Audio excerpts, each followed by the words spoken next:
咁多位小朋友好啊，歡迎嚟到李老師教室喎。我係李老師啦。咁啱啱咧就收到大雄嘅來電，就發現到佢有啲困難喎。咁我哋一齊睇下到底發生乜嘢事。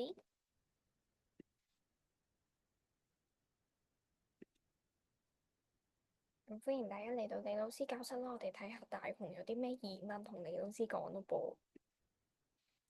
咁到底點解呢啲嘢唔可以回收咧？原來佢就有一個疑問。原來啱啱大雄咧就去咗呢個回收站喎，將呢兩樣嘢。啱啱飲完嘅蘆薈粒青提啦，同埋呢個舊咗嘅魚鞋，佢就攞去回收喎。咁咧，但係回收叔叔就同佢講啦，話呢兩樣嘢都唔可以攞去回收喎。明明佢就食咗記憶麵包，話藍筷子、黃鋁罐、啡膠樽，明明佢背熟咗噶啦，已經食咗記憶麵包，點解呢兩樣嘢唔可以回收咧？咁我哋一齊去睇下咯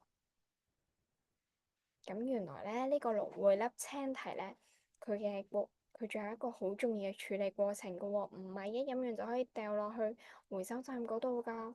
原來咧，你仲要將呢個膠蓋剪開啦，即係將呢個綠色嘅部分剪咗佢，因為呢個膠蓋嘅部分咧，佢係唔可以攞去回收嘅。同埋咧，你都亦要清洗乾淨啦，將成個樽唔可以令裡面仲留有飲品同埋呢啲蘆薈粒啦，因為就會阻礙呢個回收嘅過程嘅。同埋咧，你即使清洗乾淨都未足夠，你亦都要將佢晾乾淨啦，同埋將佢晾乾，裡面冇晒水分先可以將佢攞去回收㗎。咁好啦，我哋對下一樣物件點解佢唔可以攞去回收咧？係啦，呢個蘆薈粒青提就將佢變成咁樣啦。最後你可以，如果佢係比較軟身嘅膠咧，你可以壓一壓，咁樣就可以慳啲位啦。同埋記得呢個膠圈都要攞走啊，咁樣先係真正嘅剔剔可以攞去回收。咁好啦，我哋就睇一睇呢個膠鞋咯喎。點解呢個膠鞋唔可以回收咧？原來咧，膠唔係淨係所有膠嘅製品咧都可以攞去回收嘅喎。當你咧見到每次你攞去回收之前，你都要睇下佢檢查下呢個膠嘅底，佢有冇呢個三角形嘅標誌。如果佢中間有寫數字咧，有寫唔同嘅數字咧，就代表佢可以回收幾多次啦。如果咧你見到佢冇啦，同埋你上網查咗，原來佢係橡膠同埋矽膠嘅產品啦，又或者一啲原子筆啊、塑膠玩具嘅物料製成嘅話咧，佢就唔可以攞去回收噶啦。佢就係一個不可回收嘅膠製品，你就要直接掉咗佢啦。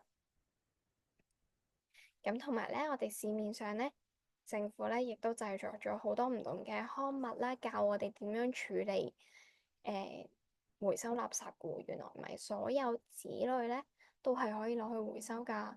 你見到報紙、書刊啦、辦公室用紙啦、紙皮呢啲都係可以攞去回收嘅，佢完整一張全張都係紙製用品就可以啦。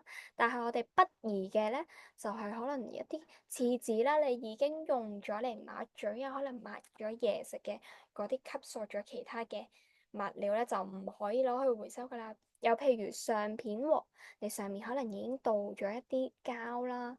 咁嗰啲咧，全部都係唔可以嘅，要純正一個紙嘅物質先可以攞去回收㗎。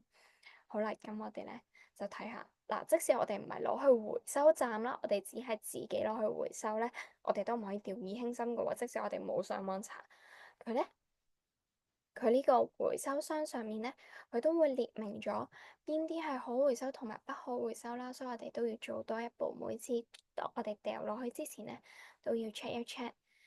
你咧係咪呢啲飲品啦，或者適唔適宜攞去回收嘅嗰一樣，你見到可以用眼分辨佢教你。好啦，咁今日李老師嘅課堂嘅教室就到呢度啦，拜拜。